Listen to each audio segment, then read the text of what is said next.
Thanks for joining us. This is our extended interview with Atlanta criminal defense attorney and legal tech superstar, Erin Gerstenzang. The first part of this video is from the GNGF Live, which happens every other Wednesday. The second part here is the bonus extended interview where we dive into some of the stuff Erin is learning from Atlanta legal tech community and how she balances work, community, and family so well. So if you already saw the live, I'll put a timestamp to the extended interview below. So be sure to like and subscribe to follow along with all our great conversations on legal marketing and the business side of running your law firm. And to watch this video on the platform of your choice, you can find everywhere we stream at gngf.tv.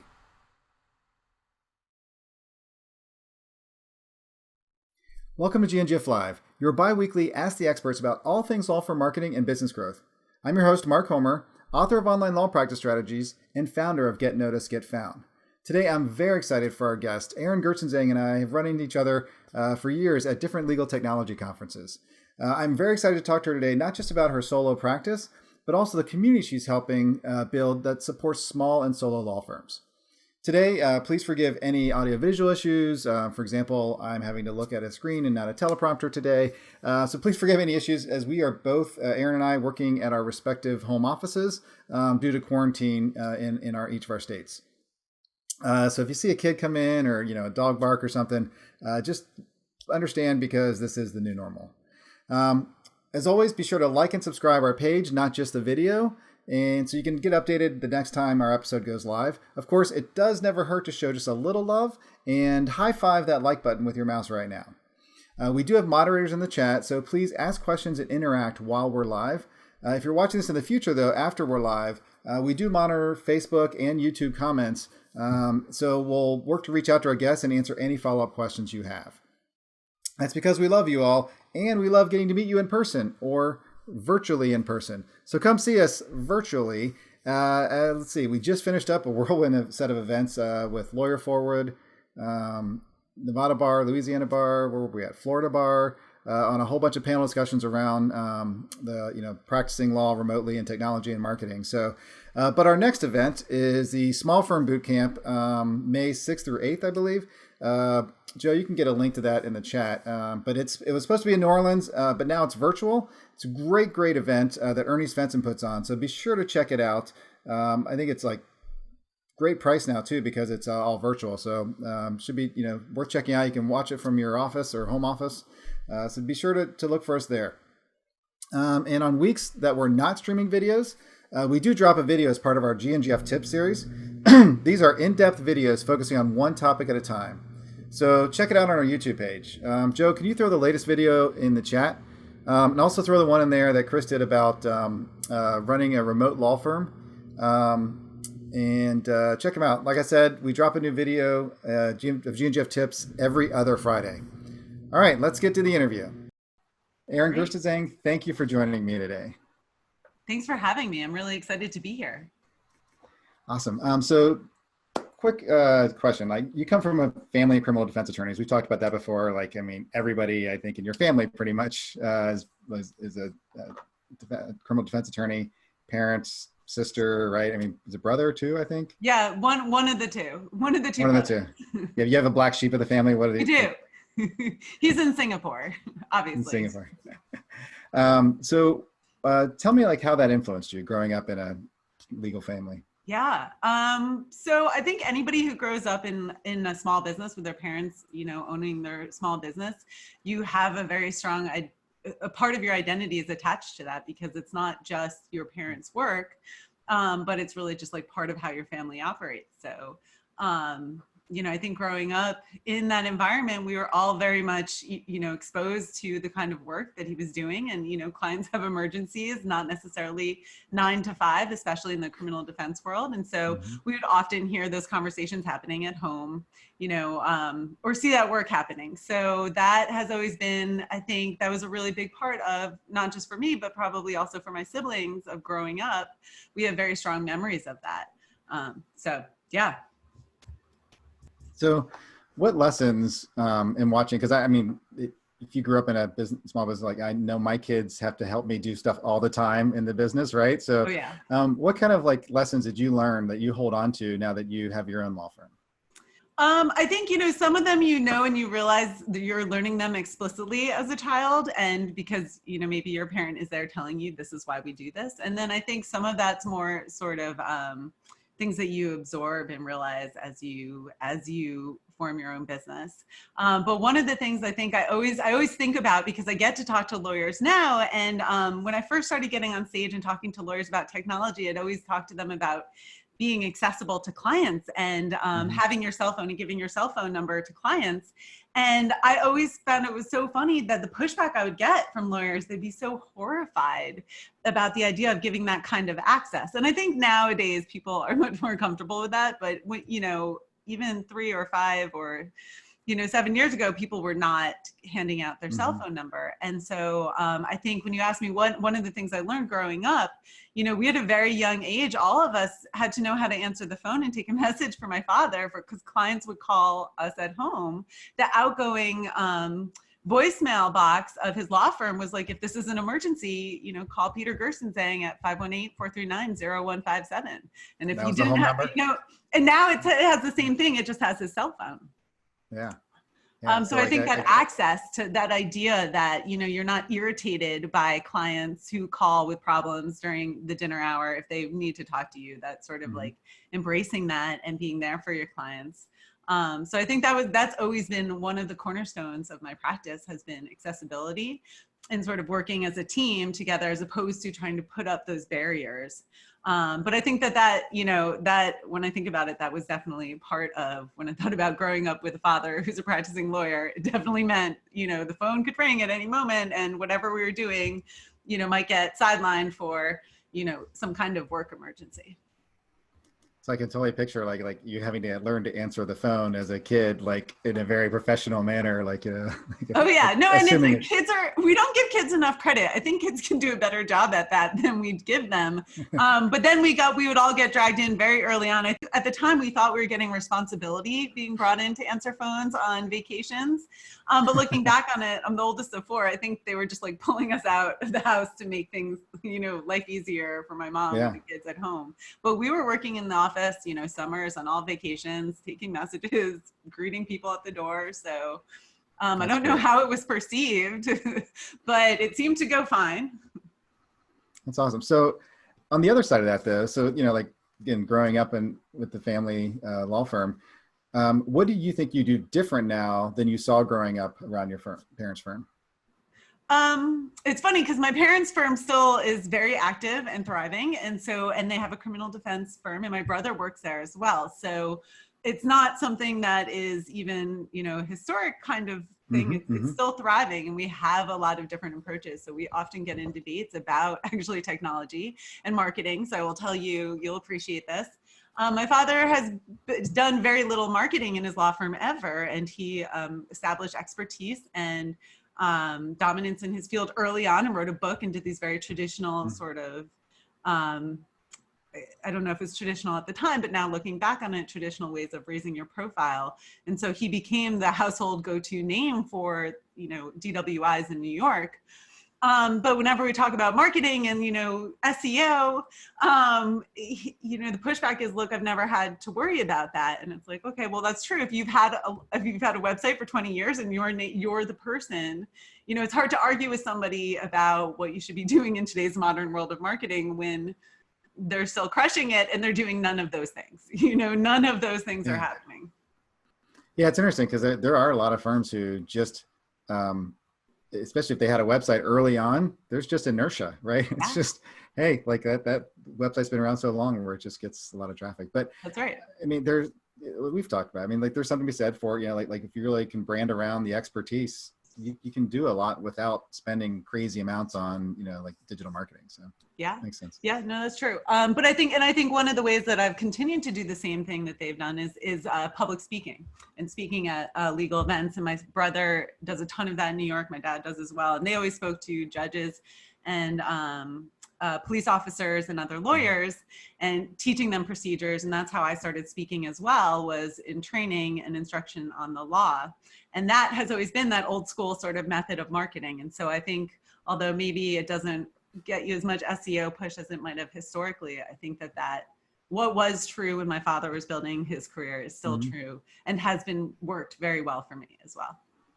Yeah, no, you do a lot of speaking and you get out in the community. I mean, that comes around. So, so speaking of that, like you've also been a voice, right, for the need of small law firms to like understand like the business side of running a law firm, you know, like from technology, branding, processes, marketing, you know, you name it. How did you kind of get into that side of it? Because it's not just out there talking about criminal law, but it's talking about like the whole like process and technology all the time. I hear you talking about those things. Sure. And I think that actually, this might be a really good example of one of those moments where growing up, being raised by an entrepreneur, and actually my father's parents ran a small pharmacy in upstate New York. So he was raised by an entrepreneur. So I think part of my answer to your question about how I got into helping other lawyers run small businesses is part of how I was raised. What I found as I had been practicing for, you know, I don't know, somewhere between like 5 to 9 years, my friends who had been on a similar career path with me, my colleagues, they started branching out and opening their own law offices. And what I found was there was a lot of insecurity that people had if you weren't raised in that environment, if you hadn't already seen what it was to run and manage a successful law firm, or maybe you had been working at a small law firm, but like that wasn't, you know, you had seen all the wrong thing, all of those things go wrong and you didn't want to replicate those. What I found was a lot of my friends were looking for outside resources. And at the time, there really weren't many out there. And we have locally some consultants here in Atlanta who my friends would reach out to and pay a lot of money to. And they would do basically nothing. They wouldn't be helpful at all. So my friends would spend thousands and thousands of dollars, money that they really didn't have, but they thought, this is what I need to open up. And what I watched was, you know, a ton of deflation and shame as a result of spending all of this money and not moving forward, and then sort of giving up. Like, well, I already tried it. I guess, you know, this idea of running a modern office is not for me. So I think that there's a lot of overwhelm and a lot of unknowns around that process. And it was frustrating to see my colleagues really get stymied by people who said they were going to help and didn't. So that's sort of where it came out of a passion project. You really jumped in and helped. I did. And it happened to help that like along that timeline, I was also getting ready to go out on my own, went out at about like year 8 from a law firm. And I had an amazing boss who gave me so much support and time to sort of organize what I wanted to build and do. And I knew I wanted to open a law office without hiring someone on my team. And so I knew I needed technology to do that. So I taught myself, well, let's be honest, YouTube taught me how to make all of these things happen. And so I was on that path myself as well, implementing those strategies. But I think being raised by an entrepreneur and having gotten to work even at my first legal job here in Atlanta at a successful law firm, that really gave me the confidence to feel like I could just learn a little bit of technology and make it happen. Awesome. And so looking back then over the last, you know, few years or many years, what have been some of those like really, you know, like you say, like the kind of most important tools or process changes or just, you know, approach to the business side of law that you've made with your firm? So I think there's like the philosophy side, the softer answer of that, and like then the more pragmatic side of the technology was huge. So I think one of the things that we always, and you'll hear a lot, is it's not technology just for technology's sake. So many lawyers we want to get in there and just like fix the problem and not do a lot of design thinking around what kind of firm we want to build. So I think that that's one of the most important things that I've done, is bring sort of intention around it. And my intention isn't always right. And I guess I could give a better example or explain this better with an example, which is, you know, I started inviting a lot of process and this technology into my life and my law firm when I wanted to leave my law firm and go out on my own, but not hire someone. And so my intention and my design was making my life easier. What I found a happy coincidence was when I adopted all this technology, it also made my clients' lives easier. And that gave me a new idea to start designing my firm, not just around what was working for me, but what was working better for them, as opposed to letting inertia, well, this is how I've always done it, so I'm just going to repeat this process until someone tells me it, forces me to stop. So I think that that is sort of the philosophy. The softer answer is bringing this idea that I could sort of approach problems, not just like, oh, there's a nail, now I need a hammer, but sort of take a step back and think about how can I enhance this experience, either for myself, which lawyers really, we don't think enough about, even though I think lawyers get a bad rap for being selfish. We don't think, how can I do this? How can I solve this legal problem for other people more simply for myself? But I think also, designing for our clients is new. So that was the sort of the big picture. The small picture was I just started. The biggest improvement I made to my firm is I just picked a technology that was outside my comfort zone. I found one place to just start, it's like sort of like peeling a sticker that's hard to come off a bottle. And you just start one corner, and it's amazing how excited I was to learn. I think one of the first places I started was electronic signatures. And it was such a game changer around how I onboarded clients and how quickly people started paying me money. And that was exciting and energizing. And so I was like, well, what else can I do? And I moved to online forms and onboarding forms. And so that's the other thing I think people, when they approach technology, it can be fun and exciting, and it will work best if you find a way to make it fun and exciting. And so that was really, I think, a secret to me continuing down that path. Yeah, I mean, it's the point about just getting started, right? That's something that, we tell people all the time, right? It's like, don't overthink this. Just do one thing and move the ball forward.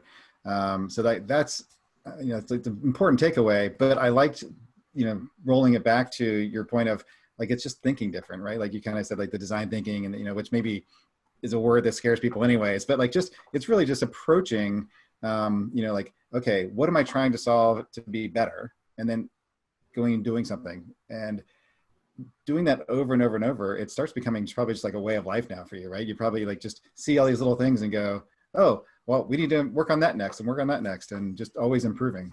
Yeah, I can't decide if that's like a benefit or a curse some days. I'm like, no, now I'm working on an online course for people to, handle tickets on their own. So I'm always, it's fun.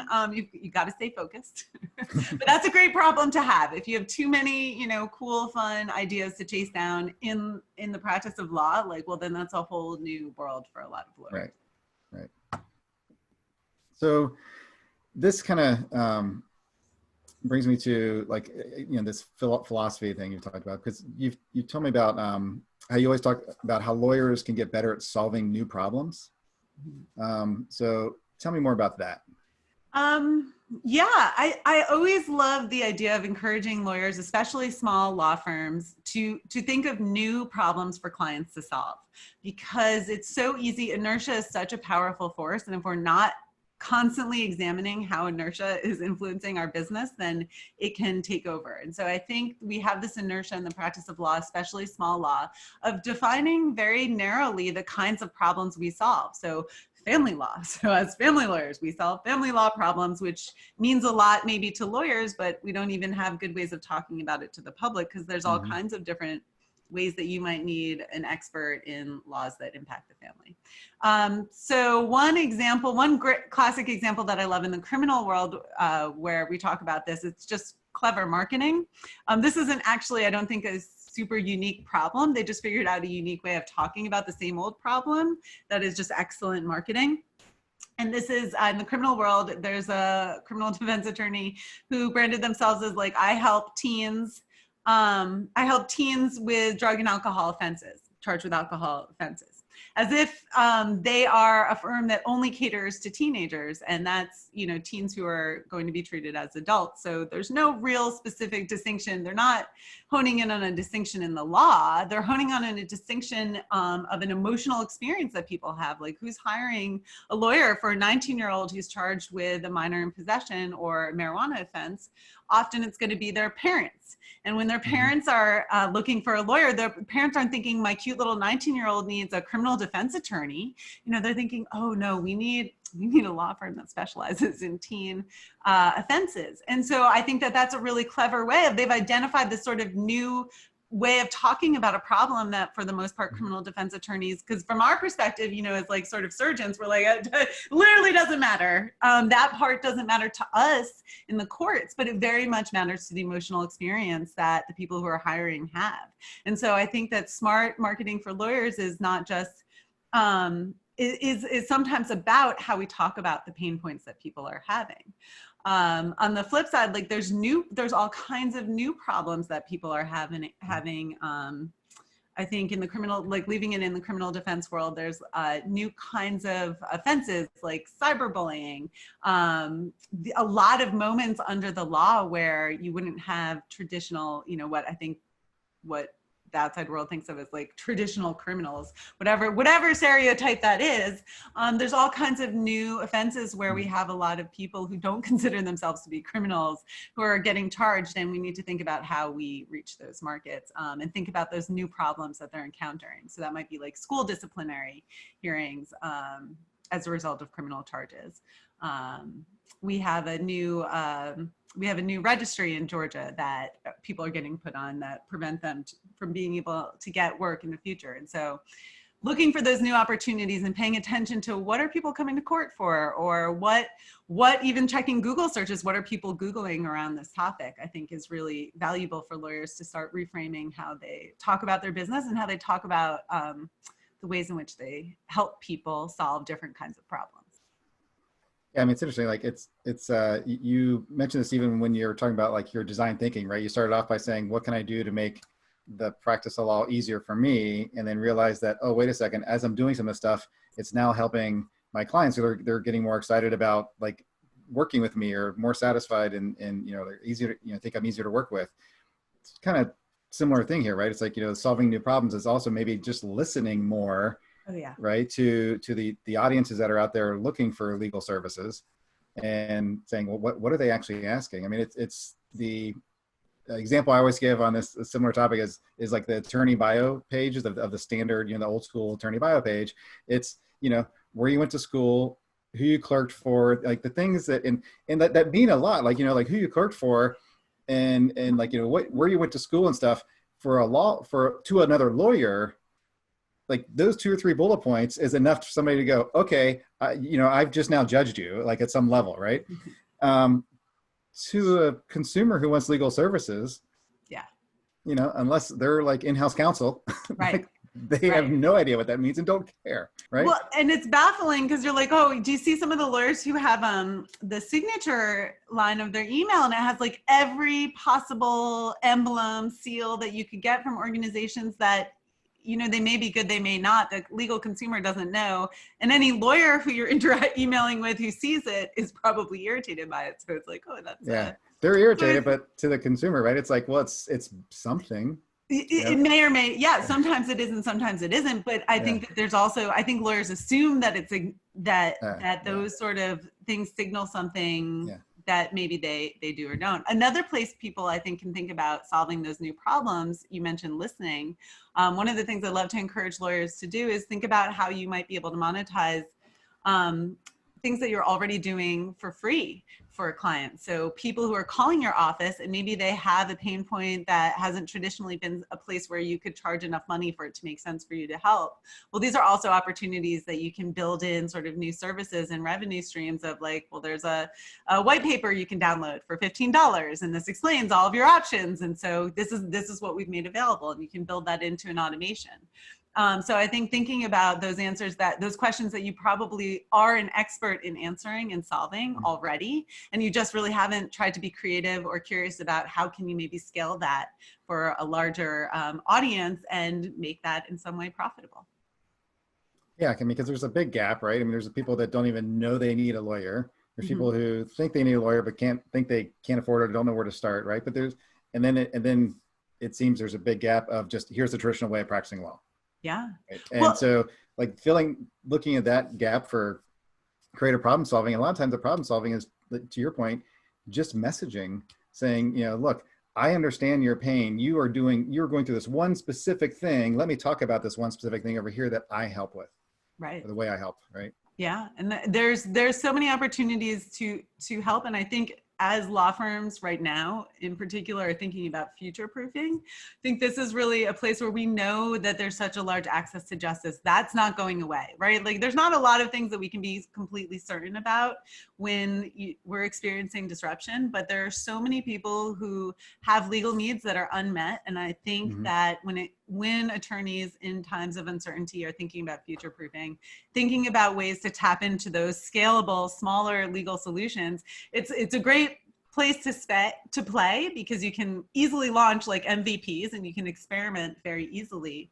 But it's also a good way and a good opportunity right now to get to know what those unmet legal needs might be and how can you develop really interesting and creative solutions. All right, so we're getting close on time, so I want to make sure I get to talk about because Atlanta Legal Tech. So tell me a little about, well, tell everybody else I know what Atlanta Legal Tech is, but tell everybody else what Atlanta Legal Tech is and how it kind of came to be. Yeah, I'm so excited. So we are a women-led organization. Jen Downs and Kim Bennett are my co-founders here out of Atlanta.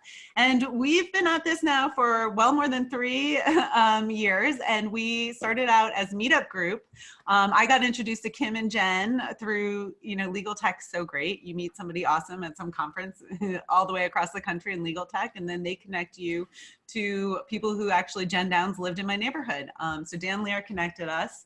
And the 3 of us love working together and love helping people in technology and run small businesses. And so we teamed up and we've been running events for the last 3 years. And it's really about designing the new practice of law. So we are women-led. We're not exclusive, though. We love having all of our male members, but we're really a community filled with people who want to design and think differently about the practice of law. And not just Atlanta either, right? No, we're the Southeast, and then at our events now, increasingly, we just have people flying in from all over the country. So it's really fun, a really fun way to sort of bring our local community, to connect the local community with everything else that's happening in legal tech, because we have so many fun friends like you in legal tech where we know how valuable the experts are and we love bringing them to our community. Yeah, it was great. I mean, I went there thinking it was like this Atlanta meetup group and there were people from all over at your event. So, I mean, like Carolinas, Nashville, Texas, Florida. So it was great. It was a really good community, very obviously hungry for knowledge. So that's, I want to talk a little bit more about meetup and some of the things we do there. And then also, I think you have very interesting like work-life balance ability with all the stuff you're going on. I'd love to talk a little bit more about that. People always want to know like how do people juggle all this, right? So if you mind sticking around for a little bit and we can post like a little more of the interview on Friday. Definitely. Awesome. Okay. Well, before we do that though, how can people connect with you online? So you can find me on most channels at EHG Law Firm, and just reach out. And then it's Atlanta Legal Tech is atlantalegaltech.com. Yes, atlantalegaltech.com. Find us, sign up, engage. We have a really fun social happy hour every Thursday night right now while everybody's virtual. So join us and get to know us and find out more. Awesome. Well, thanks so much. Hang on one second and we're going to end the Facebook Live here. So thanks everybody for joining us today. Be sure to like and subscribe to our page so you get notified when our next episode goes live. We're going to keep going here in the GNGF studios, so be sure to look out for the extended interview with Erin on Friday, where you can learn a lot more about Atlanta Legal Tech, some of the stuff they're doing specifically, and then just, work-life balance when you're juggling a whole bunch of things and family and law firm and stuff, and how Erin does it so gracefully. So check back in on Friday. Thanks.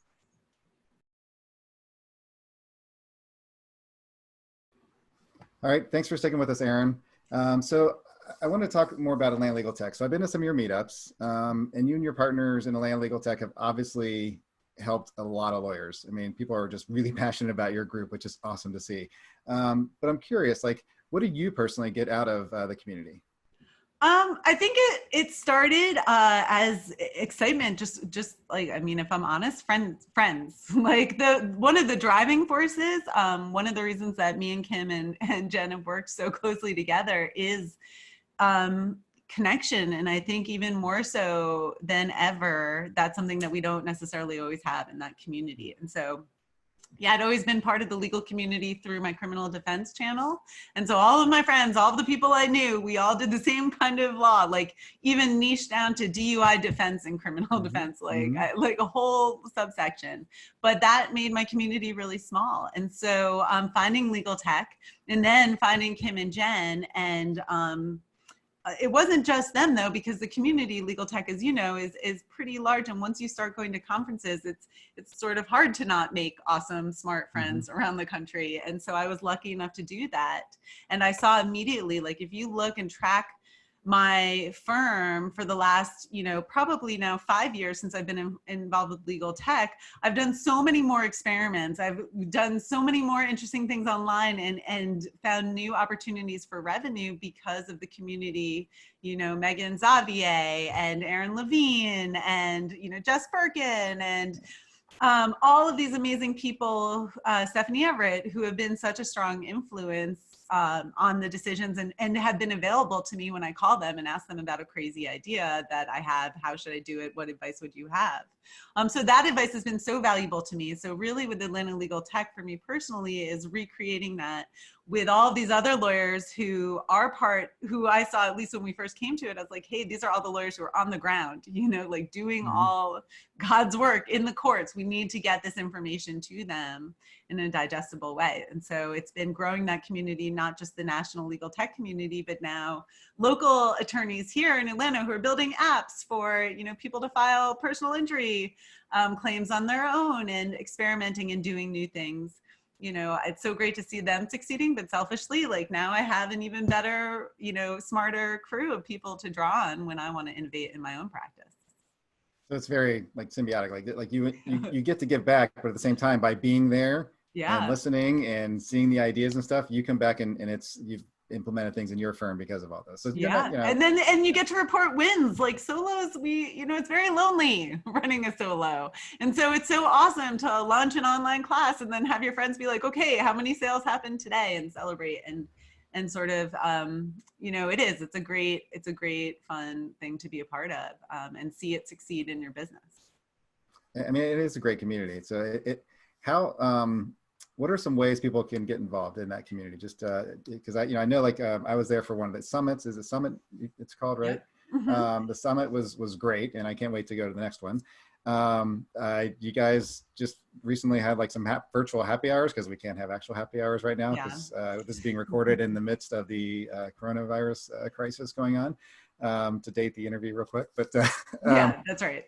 but yeah, I mean, the virtual happy hour had like hundreds of people on there. Yeah, I mean, I think people do want to connect, and it's a fun way to do it. So right now we're doing those happy hours while everybody is sort of cooped up. So I don't think they'll continue to be on a weekly basis. But people can also come. A lot of people on board. If you're new to our community and don't already know us, then a lot of people on board by coming to one of those summits. We're gonna have another one.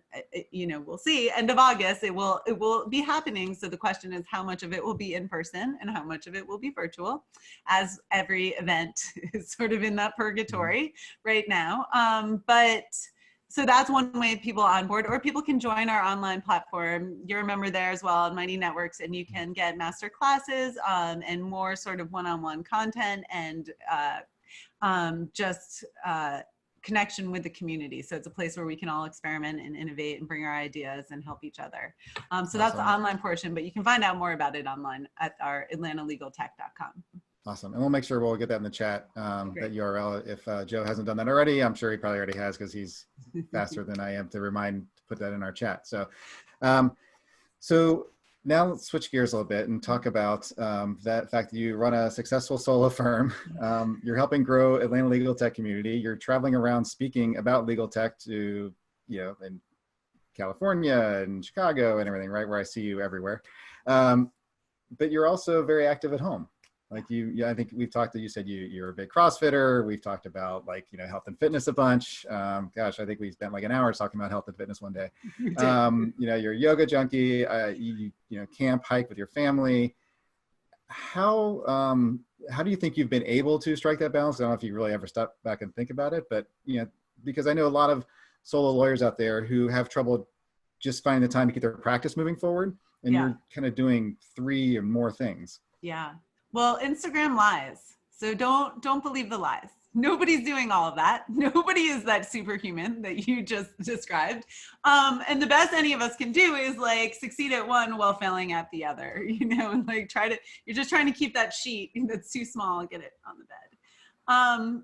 But I think, I think that one of the that's been later in life. So I haven't always been all so committed. Like, I always hated the people who are like, I love to camp. And I'm like, God, who loves to camp? Like who would possibly enjoy that? So that I haven't always been a person who enjoyed these things. But I think one of the reasons I've really loved growing old, like it's been such a great experience for me, is it's allowed me to grow into those ideas, that same sort of intention and optimizing that I've started bringing, or like a designer's eye that I've started bringing to my business.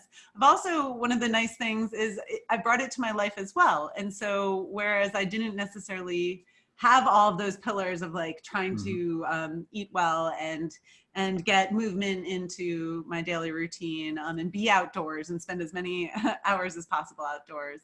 Those are things that I've sort of slowly optimized for with a designer's eye of trying to pay attention to, what makes me feel better, what makes me happiest when I'm in those moments that, maybe I'm not enjoying, like trial prep, and I'm stressed out. Well, it's so nice to know, like, okay, well, I have these other things that I can fall back on. But, I think it's just a question of grace, extending yourself grace and not making yourself be perfect at any one of those things. But, having an idea of what you're doing it for. Because if I was just blindly working the hours that I work and didn't know the why, didn't know what to do with my time when I stopped, and I was raised by an entrepreneur. I know what that looks like up close. So I think that for me has been trying to make sure that I don't lose sight of, well, what is it that I'm working so furiously to do to get to? And part of it is maintaining those things sometimes in a big way. We got to go camping recently, but sometimes, that has to be on the back burner because other things get in the way. Got it. And so interesting, because we talked about how that design thinking and then being solution oriented and just listening a lot kind of like feeds itself in your law practice, but it's actually fed itself at home for you and in your personal life. Well, I think you would agree. You love to work out and eat well. And I think that, if you're honest about what keeps you doing that in the days where it's really sucking and you don't want to do it, and you really want to do that other thing that smells so good or looks so good, is like, you focus on, how does this make me feel? And that's something that, we actually talked to my daughter about, like that difference of like, how is this going to make me feel better? And I think that that's always a really good barometer to try to design around.